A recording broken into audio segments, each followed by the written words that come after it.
Très peu de fake news traitent de sujets peu impressionnants ou pas surprenants. Quelqu'un qui vole une orange, c'est pas assez sexy pour qu'on préfère la fiction à la réalité. Essayons autre chose.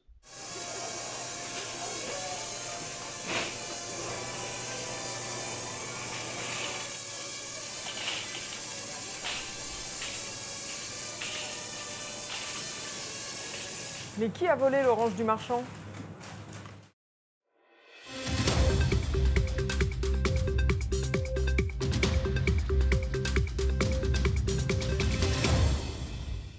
Bonsoir. On apprend à l'instant qu'une orange a été volée au marchand. Les faits se seraient passés de manière surprenante lorsqu'un drone aurait fait son entrée dans le magasin avant de s'enfuir dans le ciel avec son précieux butin. La question que tout le monde se pose ce soir, pourquoi un drone volerait-il une orange? Des suppositions naissent un peu partout, laissant libre cours à l'imagination de nos concitoyens. Reportage, Gilbert Bise. Oui, journaliste 1, nous étions sur les lieux du drame ce matin. Bébert 1, 2, 3, 4, 5, 6 étaient non loin du magasin. Nous écoutons leurs témoignages. Ah, mais moi, je ne sais pas, je n'ai rien vu, mais c'est inadmissible qu'un drone vole une orange. Où va le monde? C'est encore un coup des culturopathes, des écolopathes ou des extrémopathes, des religiopathes. Enfin, tous les groupopathes que j'aime pas parce qu'ils sont pas comme moi. Mais en fait, je suis un personnage, alors j'arrive pas trop à savoir anti quoi je suis. Comme par hasard, un magasin d'oranges, le jour où la France doit signer des traités avec la Hollande. Et la Hollande, ça vous rappelle pas un président? C'est encore un coup des politiques pour nous dévier des vrais sujets. Alors moi, je pense qu'il faudrait qu'on en parle, qu'on partage pour nous énerver et nous diviser. Étant donné la force du vent et l'heure présupposée de l'événement, sachant que nous n'avons pas plus d'informations, on peut en conclure qu'on n'a aucune idée de ce qui s'est passé. Mais le drone est sans doute allé à l'est, à moins qu'il n'ait eu pour ambition d'aller dans un lieu complètement différent. C'est une fake news. C'est encore un coup des oranges pour faire parler d'elle, donc je ne suis pas d'accord. En plus, ça ne m'arrange pas, donc personne ne vole d'oranges.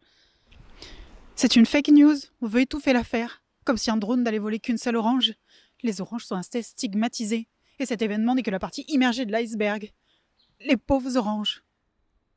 Comme vous pouvez le constater, journaliste 1, nous avons beaucoup d'avis et d'opinions sur le sujet, mais très peu d'informations certaines pour l'instant.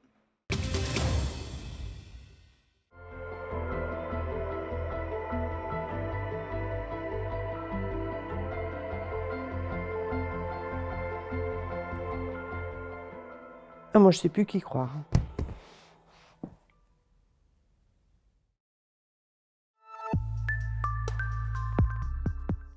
Cette brève histoire nous permet de voir ce qu'est une information et son traitement. Une information est quelque chose de vrai, de vérifié. On a des preuves, sinon c'est une rumeur. Une information touche le plus grand nombre de personnes, sinon c'est une anecdote. Et ça apporte quelque chose de nouveau. Le traitement de cette information, c'est la façon dont on va choisir de la mettre en avant ou pas. Selon les lignes éditoriales des sites d'information ou d'opinion, ceux-ci vont choisir un angle, un fil directeur de leur information. Pour reprendre l'exemple des oranges, si je suis un blog ou un site web qui est contre les oranges, j'aurais tendance à traiter cet événement uniquement en disant que c'est un mensonge ou que c'est bien fait pour elle. Si je suis un média professionnel, je ne pourrais pas dire ces choses-là. Les journalistes doivent avoir des preuves, des opinions différentes et avoir la vision la plus complète de l'événement. Mon traitement de l'information sera orienté selon la ligne éditoriale du magazine, selon la vision du monde des rédacteurs en chef, des directeurs de publication, des propriétaires de presse. Mais je ne pourrai pas uniquement donner mon opinion dans une page information. L'information doit normalement vous permettre de comprendre le monde pour mieux l'appréhender, mais elle est parfois manipulée. Dans ce cas, on parle de désinformation, de malinformation ou de manipulation par décontextualisation. Un journaliste ou une personne peut se tromper involontairement, et dans ce cas, il fera un erratum, un texte, pour expliquer ce sur quoi il s'est trompé et corrigera son erreur. On parle alors de mésinformation. L'info est fausse, mais l'intention de nuire est absente. Mais si une personne diffuse volontairement une fausse information, il ne fait plus une erreur, il est conscient de mentir, pour appuyer sa vision du monde et défendre son opinion. On parle alors d'infox, de fake news ou de désinformation.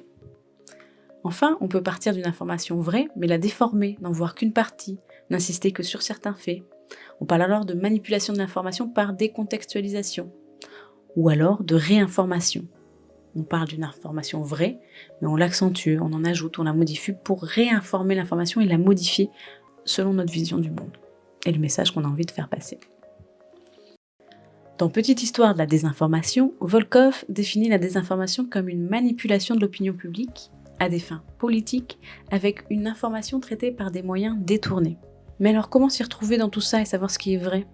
Il semble important de comparer plusieurs sources dans plusieurs médias qui ont des visions du monde différentes, et savoir surtout qui se cache derrière ces médias et quelles sont ses intentions. On peut remonter à la source de l'information pour être sûr de ce qu'on nous dit, aller au plus près de là où l'information est née. Mais la vérité est une notion bien complexe et souvent revendiquée. Pour s'en approcher, il semble utile d'apprendre à faire la différence entre un fait et un commentaire de fait, une opinion. Le fait est factuel, on a une preuve neutre, une caméra de vidéosurveillance qui filme le voleur d'orange par exemple. Une opinion, ça va être de penser que le drone a eu raison ou pas de voler l'orange. Et dans ce cas, tout dépendra des croyances de chacun. Et il est compliqué de trouver une vérité sur des opinions, car nous aurons, et heureusement, tous toujours des opinions différentes. Or, nous pouvons trouver des vérités sur des faits factuels qui pourraient nous faire évoluer et influencer nos opinions, et accepter surtout d'avoir tous des avis différents.